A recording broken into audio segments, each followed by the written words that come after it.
Hello, YouTube. This is Chris, Dennison of Universe X, and I just wanted to talk about a huge announcement in the game while being bombarded by my cats. But the first thing is that for that giveaway I started up a while ago and totally dropped the ball on. I looked at the comments, I put all the names into a randomizer app and chose two of them. So the winner of the trunks, the foil Time Patrol trunks from the villain set, will be Mark G, and the winner of the Masked Sand non-foil will be Man Bear Pig. So I have commented on both of your comments back in the old video, and if you guys could get back to me with, we can work it out. You can contact me on the comments. We can find each other on Facebook. You can send me your address so I can send those to you, however you want to work it out. But those are the winners of the contest, and while it didn't really have that much success before, hopefully if I decide to do it again, and of course I'll be tighter with it, get more subs, hopefully, because we didn't even reach the grand prize of the event pack trunks. But main thing, as you can see on the background, I want to talk about is the booster pack miraculous revival concept. So this is very important because we've had a lot of issues in general with the game and how we feel like it's been handled. My cat's about to jump on something he shouldn't, but whatever. But I just don't want people. Well, I want to talk to people and kind of get something going in the comments, because this article was huge for how much or how little credit we give Bandai sometimes. So, says right here, thank you for continued support, because you know damn well that no matter how bad Bandai prints certain cards, we gonna play anyway. So they're just kind of letting us be rewarded for that. But Series 5 releases in November, marking the start of a new block. It also has a different release timing for starter decks and booster packs. Two types of starter decks will be available on November 2nd, while booster packs in the special set will be available on November 9th. And a gift box will be released on November 23rd. That's right, before Christmas, they will be balls deep in your wallet. And I mean, that's just the way a business should operate. But this is good because, well, maybe not, that's not good, but they're definitely trying to address a couple things. We've previously had problems with games taking too long in set 1 and set 2. You know, Ginyu versus Ginyu running into time in game 1. Soul Striker versus Soul Striker not even coming close to finishing matches. It kind of got like ridiculous at times. And then when we got to set 3, this is all turned on its head, and games were ending a lot of times around 4 energy. And, you know, this kind of went back and forth. Super Saiyan 3 and Zeno, Chain Zeno kind of equalized that. Apes can slow down the game a little bit. But Shugesh and Mecha Frieza, they were just speeding through certain games. And when we got set 4, this almost just increased tremendously, actually. We received just massive leaps in speed. Games not really getting past 3 to 4 energy, unless you're playing Super Saiyan 3. And then Storm, Blue Yellow Storm, made it so that most games with them end on 2 to 3 energy. We've had some energy lock. We've had a lot of stuff. It's actually insane. And one of the things that I dislike about the format is you can't play in one end of the pool without being annihilated by the other sometimes.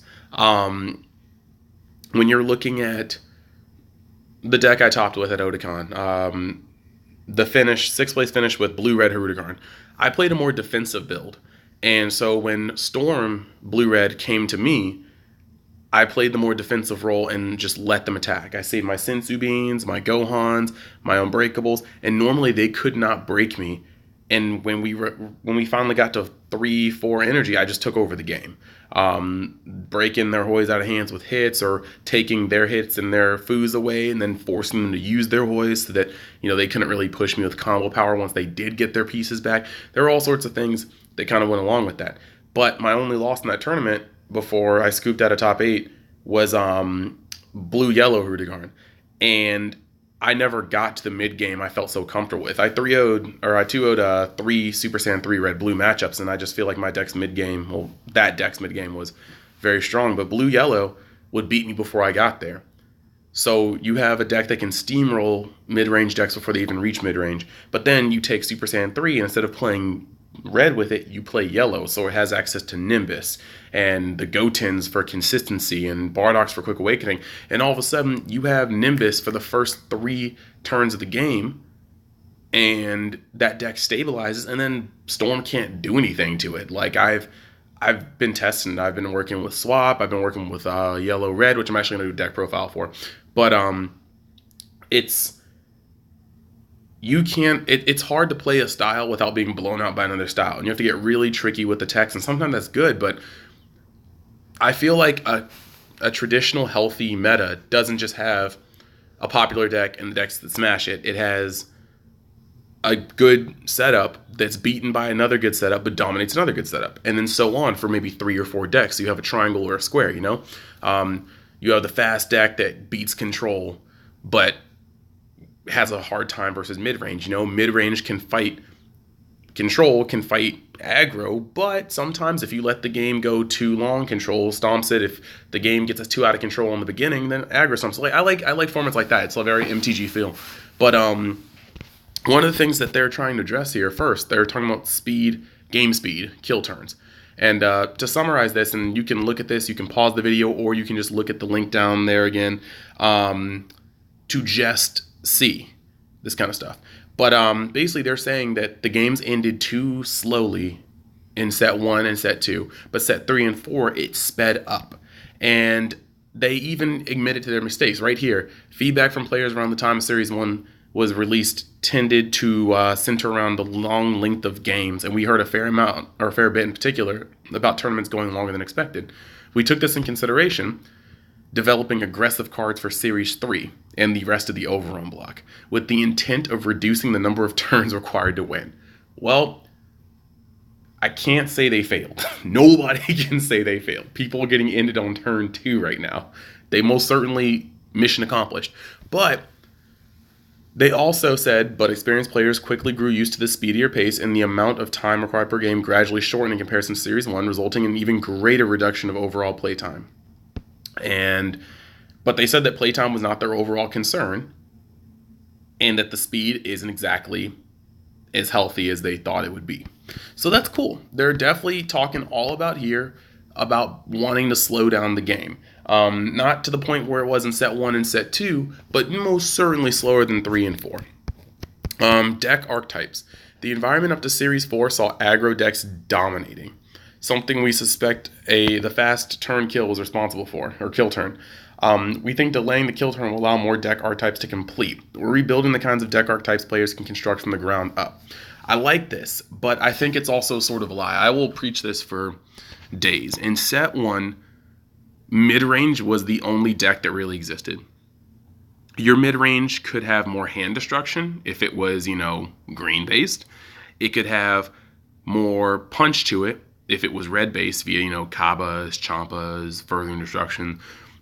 Or if you were playing yellow, it was more of a controlling mid-range. But all these decks, they got up to about 4 or 5 energy, and then they started just trading advantage.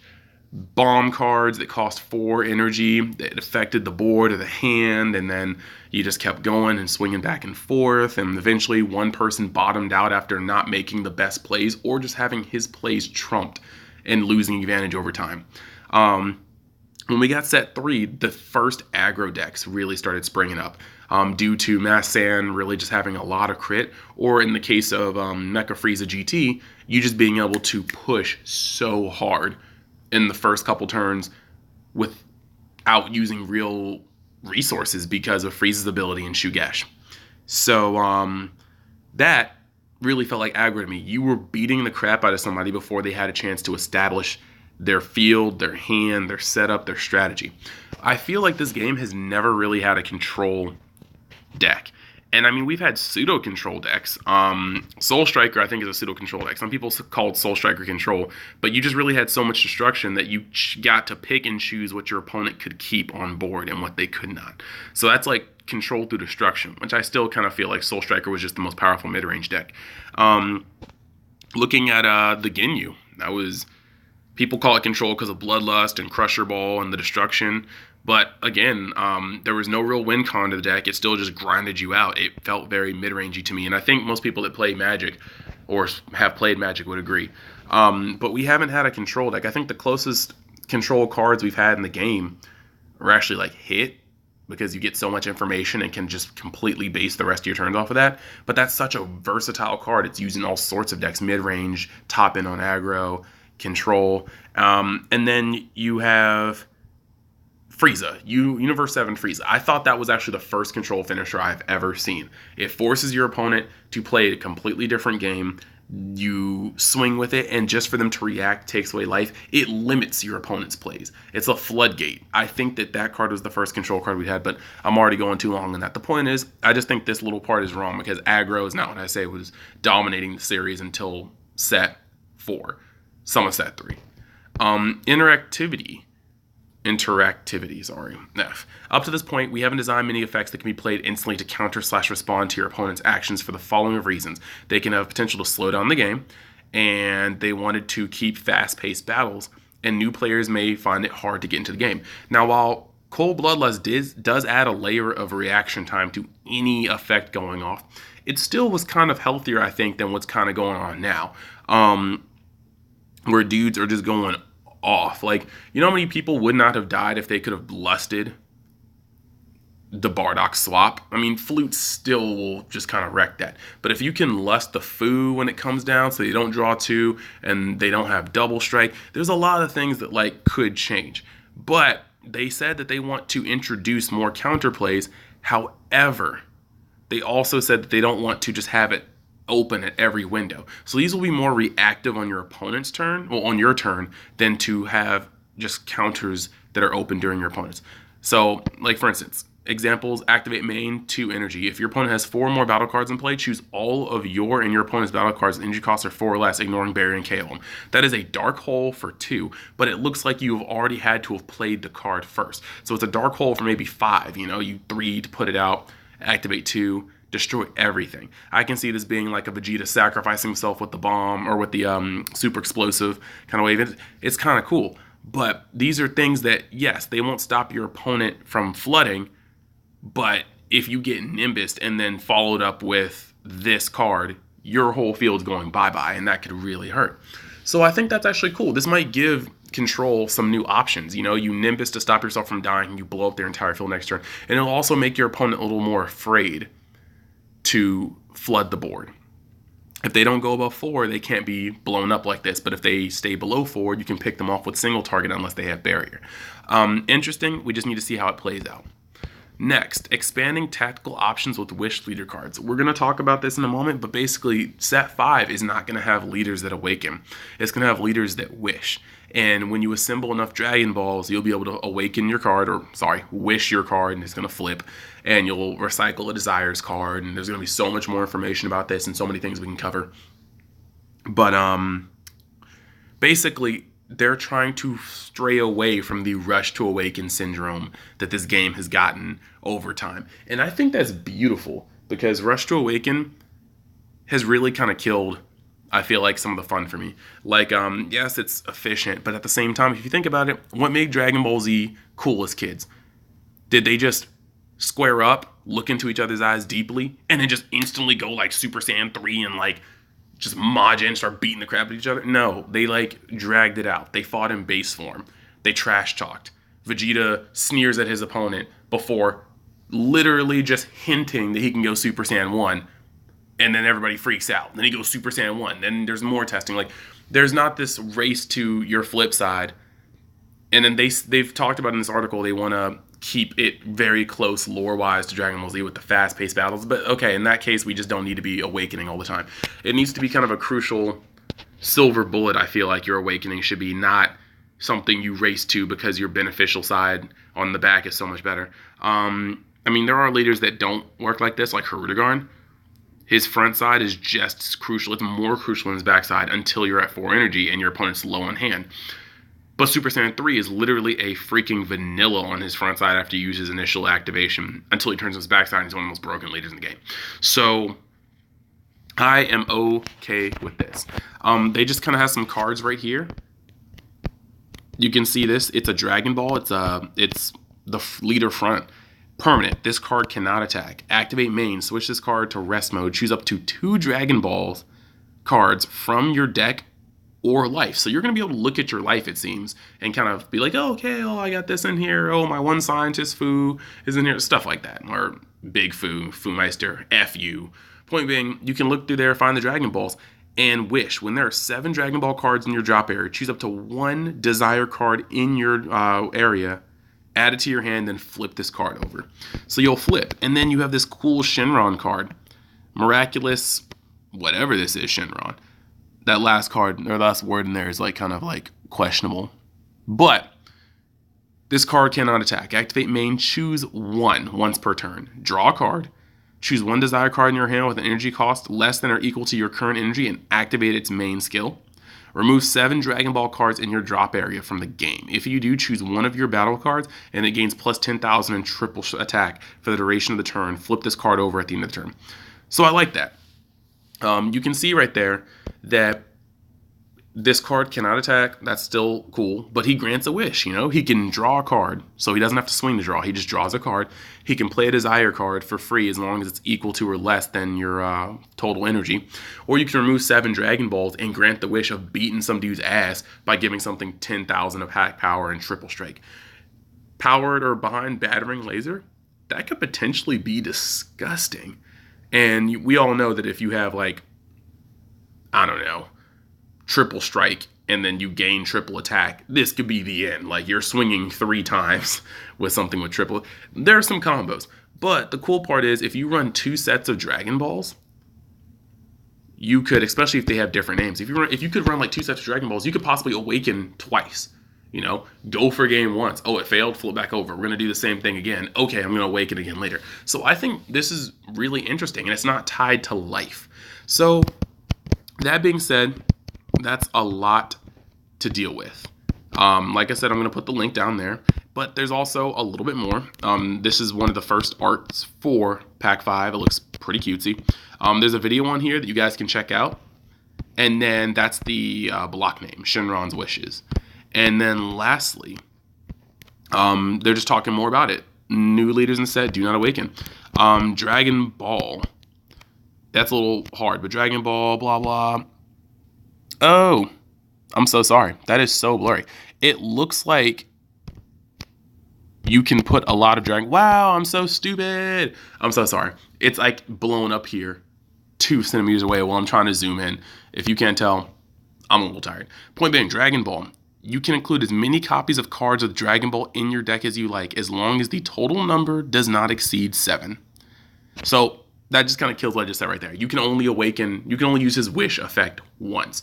And once you use his wish effect, the Dragon Balls are removed from the game, they scatter, and unless we have some sort of recursion, which we very well could because the warp zone is kind of a deal, you can't really awaken again. But activate main. If your leader card is a Shenron card, draw a card. So it's a 0-cost cantrip. So you can play them and see your next card and get all 7 to the graveyard if you search them out. Now, you're asking yourself, but wait, there's only one Shenron leader, or are they just going to make multiple Shenron leaders? I'm sure they're going to make an Omega Shenron leader at some point, and that's going to be cool. But at the same time, I'm going to have to find better scans. But this Sorbet leader actually flips by making his wish to revive Frieza into Golden Frieza, who you can't see in this video, but it's already been shown that he is Frieza's army, Shenron, and Frieza clan. So this dude will be able to use Cold Bloodlust, will be able to use the Dragon Balls. It's gonna be lit, and I can't wait to see what they do with the rest of it. So we've got updates on September 7th, September 21st, September 28th, and October 5th, and then also Black is coming out the same time as Blue because that seemed to go together. Look at the silhouettes here. You see Frieza as the yellow leader. It looks like we've got Janemba. I would definitely go off and say Janemba's red, or maybe he's blue. But I hope Janemba, actually, it would be kind of cool if Janemba was blue. But we've clearly got Gogeta with the halo with the one finger. And then this one is just such a blob. I don't know what it can be, and I don't care to speculate right now. But if you liked everything in this video, remember to comment, subscribe, and I'll be making more stuff. I got another deck profile come up soon. Well, I say another, but it's really just a fun deck right now. Either way, I hope you guys have a great evening, and thanks for watching. Bye.